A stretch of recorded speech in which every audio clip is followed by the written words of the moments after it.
Hola, en este vídeo veremos las medidas de seguridad como consecuencias jurídicas derivadas de un delito impuestas a personas que se consideran criminalmente peligrosas. Veremos los tipos de medidas de seguridad y sus circunstancias de aplicación o posible modificación durante su cumplimiento.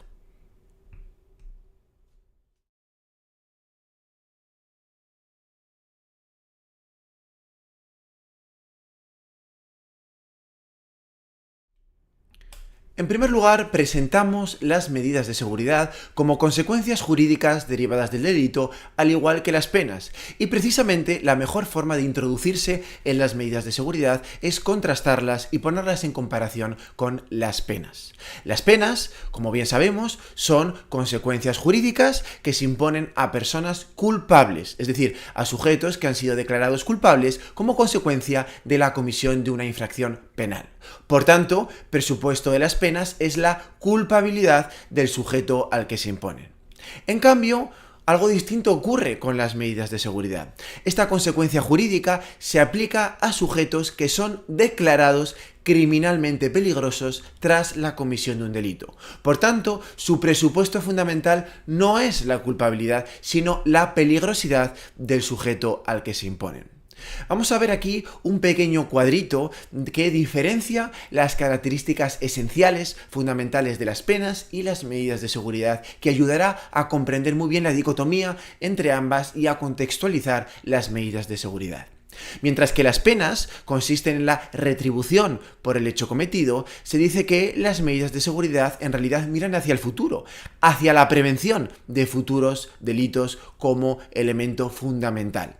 Mientras que las penas se fundamentan en la responsabilidad penal, las medidas de seguridad no se fundamentan en la responsabilidad penal, porque se imponen a sujetos que no son, en principio, responsables penalmente, sino que se fundamentan en la peligrosidad criminal.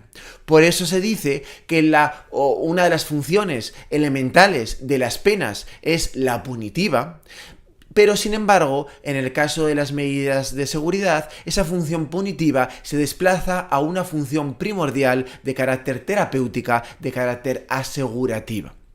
De hecho, como hemos dicho, las penas se imponen a sujetos culpables. Su culpabilidad ha debido ser probada y declarada así.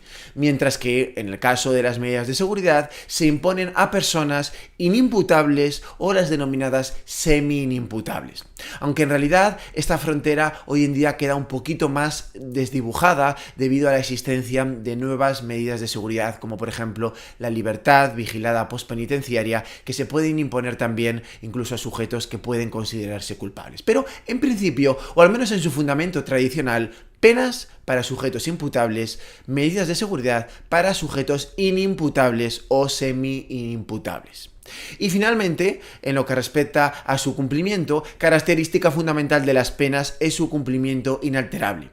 Y es que es cierto que aunque pensemos en una pena de prisión, podemos pensar que se puede cumplir en diferentes grados de tratamiento, con mayor o menor libertad. Incluso es posible suspender la ejecución de la pena y conceder la libertad condicional, pero en su estructura, la pena de prisión no se puede modificar. El título ejecutivo es inmodificable, salvo la concesión del indulto particular o circunstancias excepcionales. No ocurre así con las medidas de seguridad, porque parte de su naturaleza es precisamente su carácter revisable. Debe ir revisándose y tratando de acompasarse a la evolución del sujeto en su tratamiento terapéutico, clínico, educativo, para evitar prevenir su peligrosidad, como veremos en este vídeo. En lo que respecta a los preceptos legales aplicables, se va a ver muy bien esto que hemos dicho, puesto que en el caso de las penas, el artículo 5 del Código Penal dice muy claramente: no hay pena sin dolo o imprudencia. Mientras que en el caso de las medidas de seguridad, el principio de legalidad queda muy claro y muy bien consagrado en el artículo 6 del Código Penal. El apartado 1 nos dice que las medidas de seguridad se fundamentan en la peligrosidad criminal del sujeto al que se impongan, exteriorizada en la comisión de un hecho previsto como delito. El apartado segundo nos dice que las medidas de seguridad no pueden resultar ni más gravosas, ni de mayor duración que la pena abstractamente aplicable al delito cometido, ni que tampoco van a poder exceder de lo necesario para prevenir la peligrosidad del autor. Sobre estas cuestiones insistiremos posteriormente cuando hablemos del internamiento como medida de seguridad privativa de libertad. Vamos a ver a continuación los elementos fundamentales de las medidas de seguridad, tal y como vamos a ir examinándolos en este vídeo en orden. En este vídeo vamos a hablar de las clases de medidas de seguridad. Vamos a hablar también en este vídeo de las circunstancias de aplicación de las medidas de seguridad. Vamos a hablar también de la posible modificación de las medidas de seguridad como parte de su cumplimiento revisable.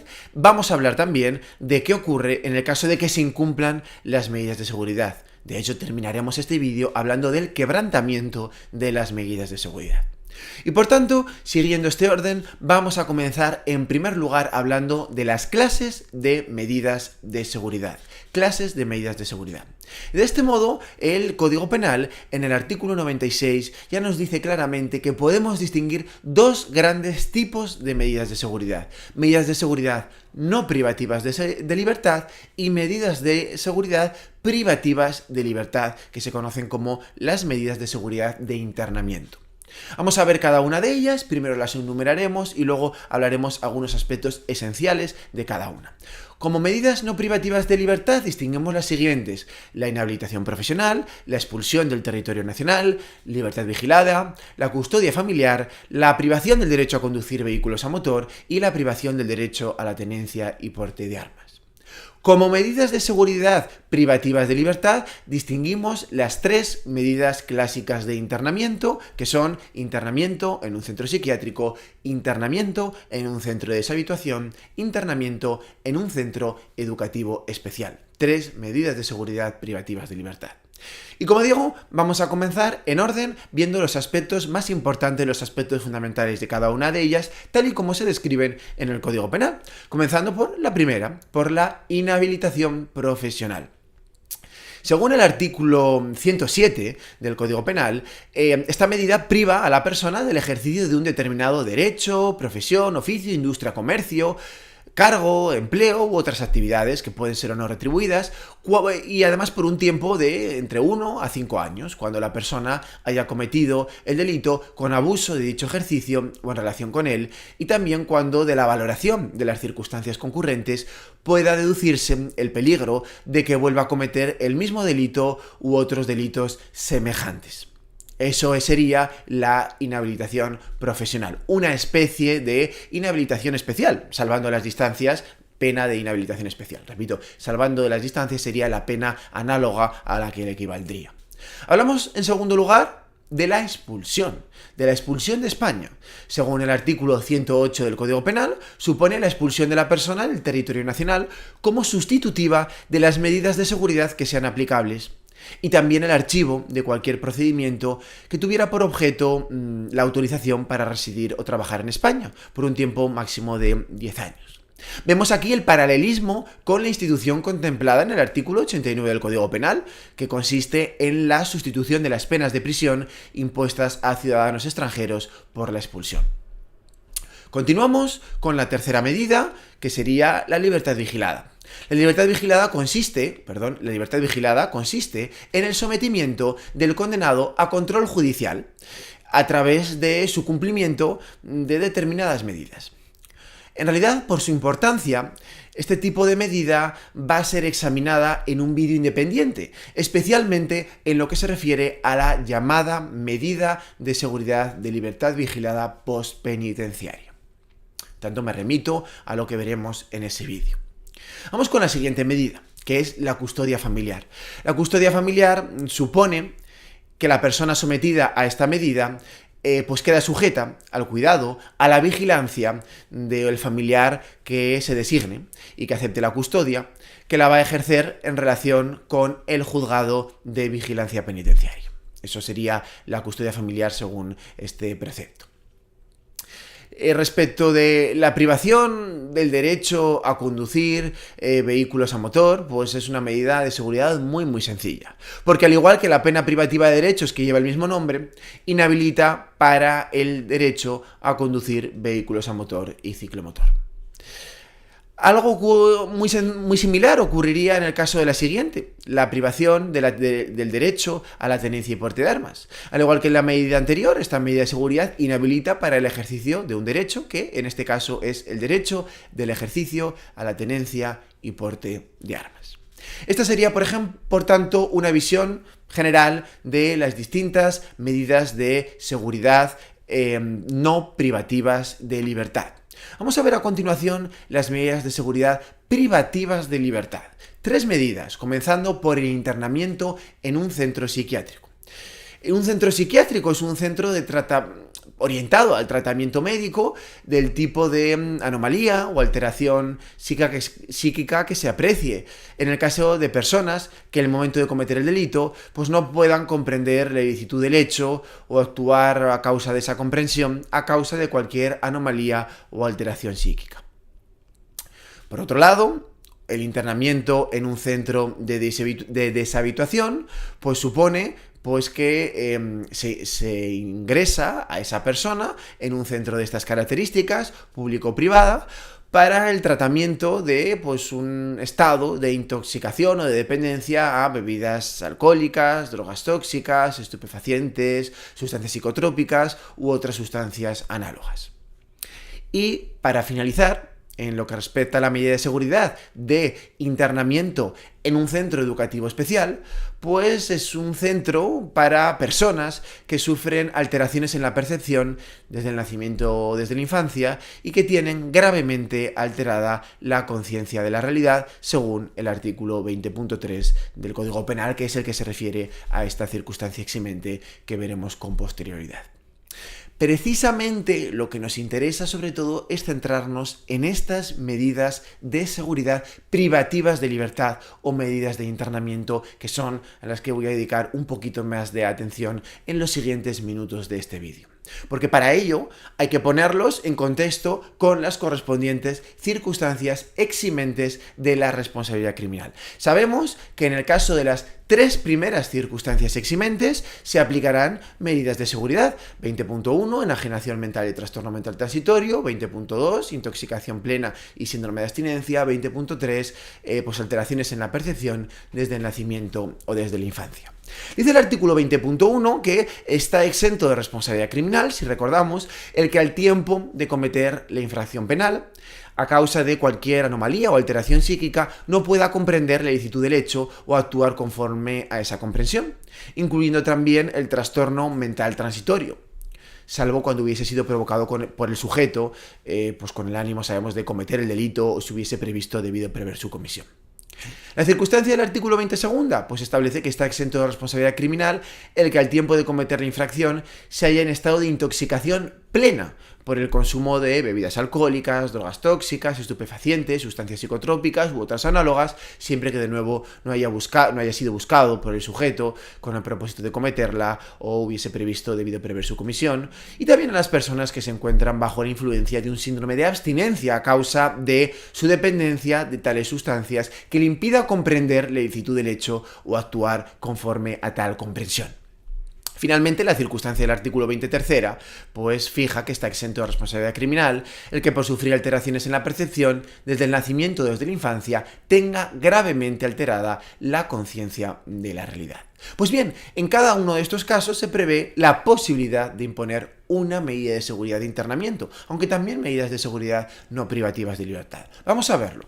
En el primer caso, enajenación mental y trastorno mental transitorio, conforme al artículo 101 del Código Penal, se podrá aplicar, si fuese necesario, bien una medida de internamiento en un centro psiquiátrico, a la que me refiero, pero también medidas no privativas de libertad del artículo 96.3.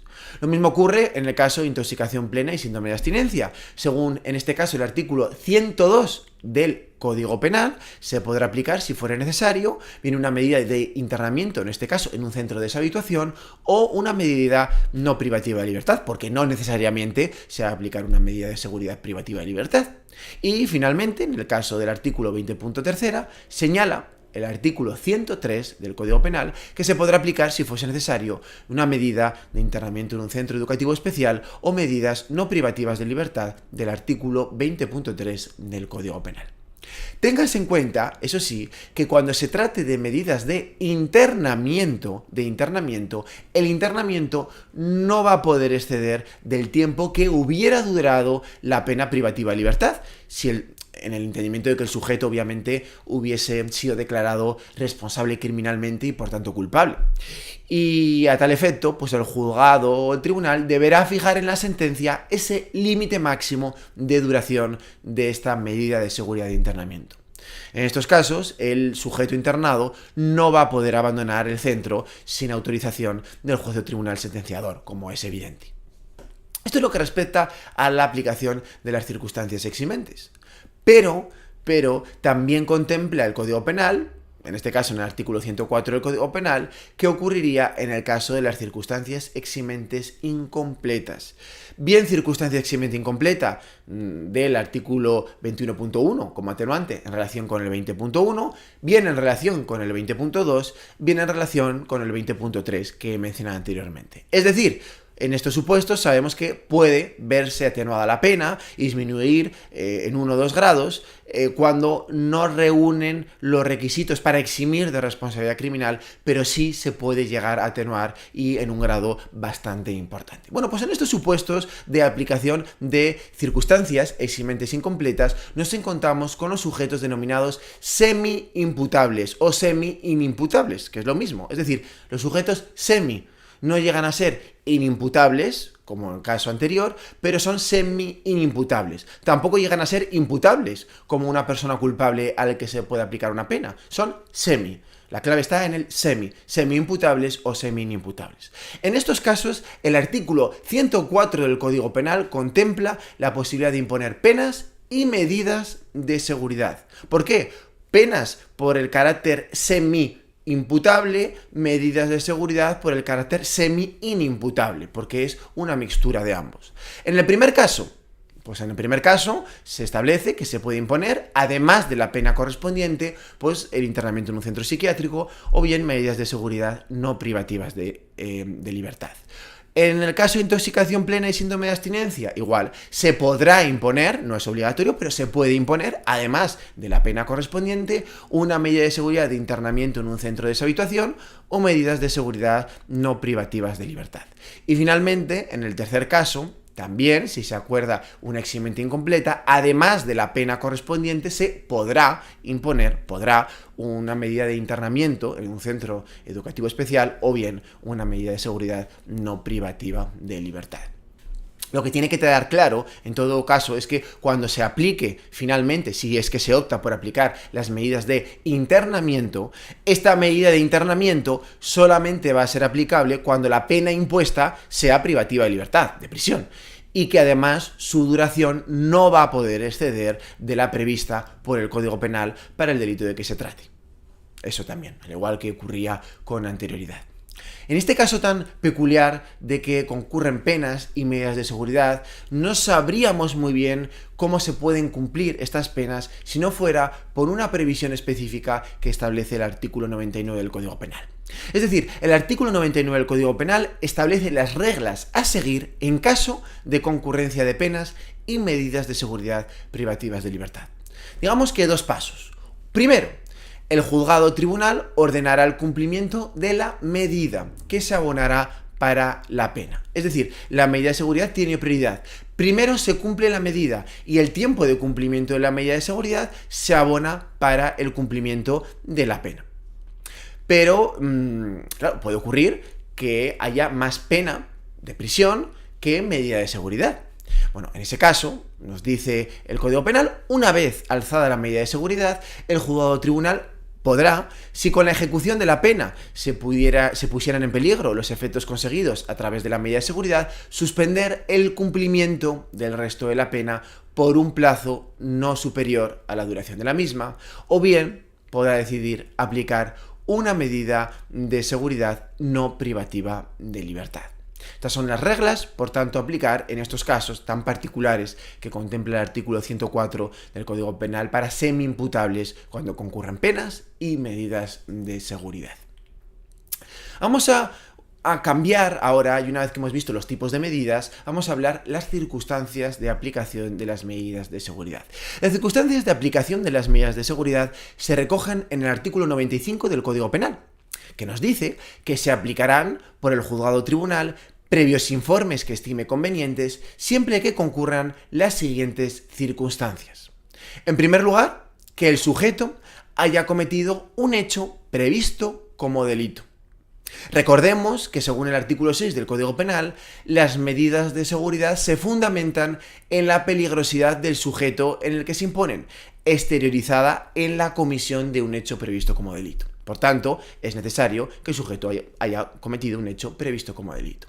En segundo lugar, que del hecho y de las circunstancias personales del sujeto pueda deducirse un pronóstico de comportamiento futuro que revele la probabilidad de comisión de nuevos delitos. Es en definitiva la peligrosidad, que subsista la peligrosidad o el riesgo de que esa persona cometa nuevos delitos en el futuro, la denominada peligrosidad criminal. Además, finalmente, recordemos que, según el artículo 6 del Código Penal, que he mencionado al principio, las medidas de seguridad no pueden resultar ni más gravosas ni de mayor duración que la pena abstractamente aplicable al hecho cometido, ni exceder el límite de lo necesario para prevenir la peligrosidad del autor. Por ese motivo, el artículo 95 indica que cuando la pena que se hubiese podido imponer por el delito no fuese privativa de libertad, el juez o tribunal no va a poder aplicar una medida de seguridad privativa de libertad. Tendrá que aplicar una medida de seguridad no privativa de libertad. Es decir, solamente se van a poder aplicar medidas de seguridad privativas de libertad cuando la pena que se hubiese podido imponer conforme a ese delito fuese privativa de libertad y no en caso contrario. Esto en lo que respecta a las circunstancias de aplicación. Vamos a hablar ahora de la modificación de las medidas de seguridad. Porque mencionaba también al inicio que una de las características fundamentales de las medidas de seguridad, una de sus características esencial, es su cumplimiento revisable, su revisabilidad. Precisamente por ese motivo, durante el cumplimiento de la medida de seguridad, el juzgado o tribunal sentenciador va a poder adoptar diferentes decisiones en relación con la medida de seguridad. Ahí las tenemos: mantenimiento, cese, sustitución o suspensión de la medida. Así, el juzgado o tribunal va a poder acordar su mantenimiento. ¿Por qué? Pues porque entienda que lo que corresponde es mantener la ejecución de la medida de seguridad tal y como se venía ejecutando. El juzgado o tribunal va a poder decidir su cese, incluso. ¿Por qué? Porque desaparece la peligrosidad criminal del sujeto. Como desaparece la peligrosidad criminal, ya no es criminalmente peligroso, desaparece el motivo que justificaba la imposición de la medida de seguridad y cesará, por tanto, la medida de seguridad. También va a poder acordar su sustitución, es decir, cambiar una medida de seguridad por otra. Sustituir una medida de seguridad por otra que estime más adecuada, siempre que estén previstas para el supuesto de que se trate. Y finalmente, el juzgado también va a poder acordar su suspensión. Dejar en suspenso la ejecución de la medida en atención al resultado ya obtenido con su aplicación por un plazo no superior al que reste hasta el máximo señalado en la sentencia que se impuso. Bueno, la suspensión queda condicionada, por supuesto, a que el sujeto no delinca en el plazo fijado y, obviamente, podría dejarse sin efecto, obviamente. Esto en lo que respecta a la modificación. Pero vamos a terminar de comprender, o por lo menos a intentar terminar de comprender la modificación de las medidas de seguridad a través del siguiente esquema visual sobre la revisabilidad de las medidas de seguridad, en primer lugar, de las medidas de seguridad privativas de libertad, según dispone el Código Penal en el artículo 98. La situación es que, tratándose de medidas de seguridad privativas de libertad, los facultativos y los profesionales que asisten a la persona sometida a la medida, es decir, las administraciones públicas, podría ser incluso la administración penitenciaria, van a elaborar informes que van a remitir al juzgado de vigilancia penitenciaria, informes periódicos. ¿Qué va a hacer el juzgado de vigilancia penitenciaria con estos informes? Bueno, estos informes van a servir para que el juzgado de vigilancia penitenciaria pueda, a su vez, formular su propia propuesta. De hecho, el juzgado de vigilancia penitenciaria tiene que elevar, al menos anualmente, al menos anualmente, al juzgado o tribunal sentenciador que ha impuesto la medida una propuesta de mantenimiento, cese, sustitución o suspensión de la medida. Y con este informe propuesta del juzgado de vigilancia penitenciaria, que obviamente tendrá en cuenta a su vez los informes de los facultativos o profesionales que asisten a la persona, con base a estos informes, el juzgado o tribunal va a adoptar la decisión que corresponda. Para eso, pues, es necesario una reunión, una vista o una audiencia con la persona sometida a la medida, el Ministerio Fiscal y las demás partes o víctimas, y emitirá un auto donde tomará las decisiones que he mencionado con anterioridad, es decir, o bien el mantenimiento, o el cese, o la sustitución, o la suspensión de la medida. Esto es lo que respecta a la modificación de las medidas de seguridad privativas de libertad. Pero, ¿qué ocurre en el caso de las medidas de seguridad no privativas de libertad? Pues muy sencillo. Si se trata de medidas de seguridad no privativas de libertad, simplemente omitimos la parte del juzgado de vigilancia penitenciaria. Ahí lo tenemos. Ahí aparecerá. Desaparece la parte del juzgado de vigilancia penitenciaria. Ya no interviene el juzgado de vigilancia penitenciaria tratándose de el seguimiento y la modificación de las medidas no privativas de libertad. Por tanto, los facultativos y profesionales que asistan a esa persona pues emitirán los informes directamente al juzgado o tribunal que, previa audiencia de las partes correspondientes, emitirá la resolución que corresponda. Repito, son esos profesionales o facultativos que asisten a la persona los que directamente comunicarán o se dirigirán al juzgado o tribunal, o bien el juzgado o tribunal recabará de estos facultativos o profesionales los informes correspondientes sobre, tenemos ahí pues, su situación, evolución, en el programa de rehabilitación, pronóstico de incidencia, y en base a estos datos o informaciones tomará la decisión pertinente. Queda por referirse al último de los elementos que mencionaba al inicio del vídeo, que es el quebrantamiento de las medidas de seguridad. Quebrantamiento de las medidas de seguridad. A esta cuestión se refiere el artículo 100 del Código Penal. Y en realidad distingue entre si se trata de medidas de seguridad privativas de libertad o medidas de seguridad no privativas de libertad. Tratándose de medidas de seguridad privativas de libertad, en el caso de que la persona se fugue del centro donde está sufriendo la medida de seguridad, es decir, quebrante una medida de seguridad de internamiento, el juzgado o tribunal ordenará el reingreso del sujeto en el centro del cual se hubiera evadido o en otro pues, que corresponda a su estado.